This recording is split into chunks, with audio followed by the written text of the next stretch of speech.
They heard her before they saw her. A low iron vowel stretched across the horizon until gulls forgot their grammar. Nets stiffened. Buoys tapped themselves like startled hearts. A weather front stood at attention and refused to pass. From that rehearsed stillness the battleship came, not out of a bearing but out of a decision the sea had made in private. She should not have floated at that draft, in that chop, under a sky that kept correcting its own color. Yet she slid forward as if the ocean were a belt she had set to the right notch. Paint held the gray of unfinished dawn. Rivets sweated salt as if remembering minds they had never met. Her guns, 9 thick-throated bells, hung at idle with the patience of glaciers. As she turned, the water behaved like glass coaxed by a glazier's hand, bowing away, reforming without a seam. The hull breathed. No boiler explained it. Plates flexed at the waterline as if lungs had been spliced into steel. The ship was not crewed, she was awake.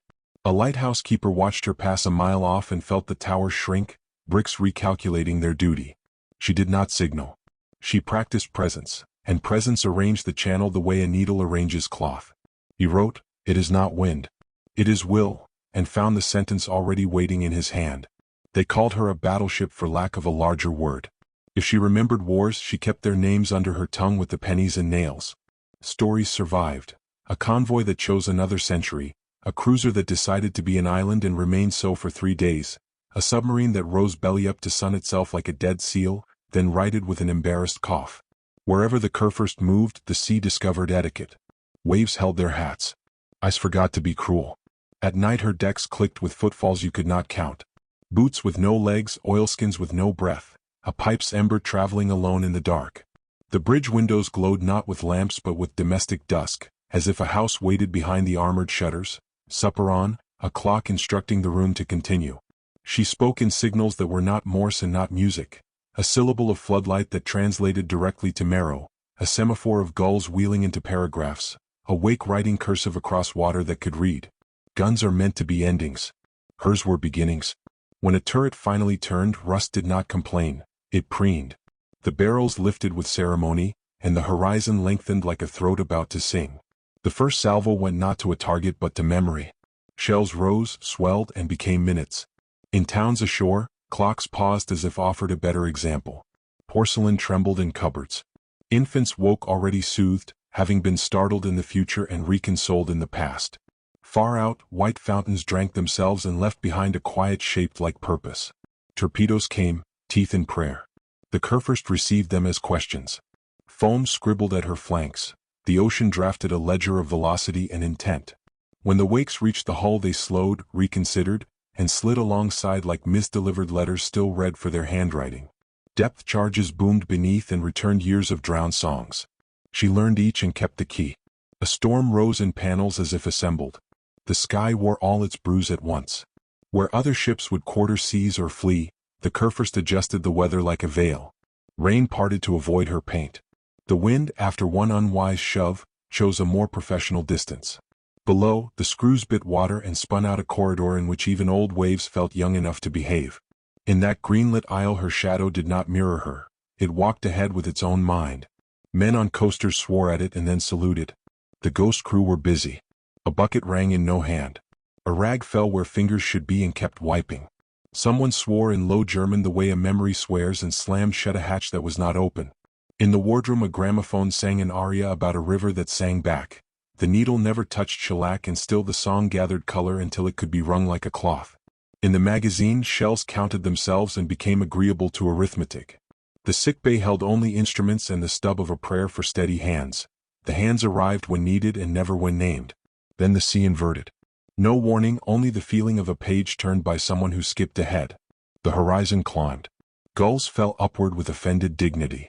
On chart tables in 4 nations, lines lifted from paper and curled like peelings, ink refusing to admit land where water had made an older claim.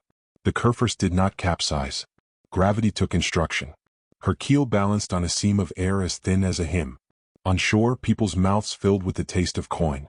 Inside that turned hour the ship revealed what she had always hinted. Her hull became a nave with pews of depth and altars shaped like bulkheads. Her screws were thurible smoking salt. Her mast wore saints made of storm glass. The radio cried a psalm in sparks. Not SOS, not victory, only a list of leaves, then a list of iron, then a silence that considered both lists insufficient. In the green cathedral light, the crew were present exactly as far as their duties reached, and absent where their names might have tried to begin. It passed. The world stitched back with a scar shaped like her path. Nets resumed their practice of water. Gulls remembered mockery. The lighthouse restored its height with a cough. Yet the channel persisted altered, a touch deeper, as if it had learned a better word and could not forget it. Fishermen found their sounders mispronouncing the bottom by half a fathom. Pilots, for a season, dreamed of rails at sea. No admiralty claimed her. Offerings were nonetheless made. Bottles left unbroken on slipways. Reeds abandoned under cranes. A boy sent a letter addressed to Who Teaches the Ocean, and received back a shell with a map of his own town curl etched into mother of pearl. He kept it until he understood he had never held it. What did she want? One is for mouse. The Kurfürst performed correction. She tuned the channel, disciplined the storm, drew venom from torpedoes and returned it as instruction. She held the line between era and fable and invited the line to sit. She did not bleed. She edited red into heraldry where it belonged. She did not save. She permitted survival and charged a fee payable in doubt. When at last she turned seaward and the fog closed like a book that had decided not to be lent, the tides lagged as if reluctant to resume the old method. On the breakwater an old signalman raised flags by reflex. He spelled nothing. The wind executed a flawless reply. In kitchens along the coast, kettles boiled at 10-minute intervals as if saluting watches. Children asked their mothers the word for a feeling that is not fear and not hunger but stands between them and is taller than both. If she returns, it will be when charts forget they are paper and remember they are inventions. You will hear the iron vowel again. The horizon will rehearse its posture. Pour out whatever small coin you carry for the tax of being permitted to witness. Do not ask whose wars she belongs to. She is older than choosing. Stand where the breakwater teaches stone how to end. Watch the water accept an argument and improve its behavior. And when the guns lift, do not flinch. They are writing minutes you will later recall without remembering who kept time. Until then the channel keeps its new grammar, and the sea, taught once by a ship that was awake, practices speaking like a mind.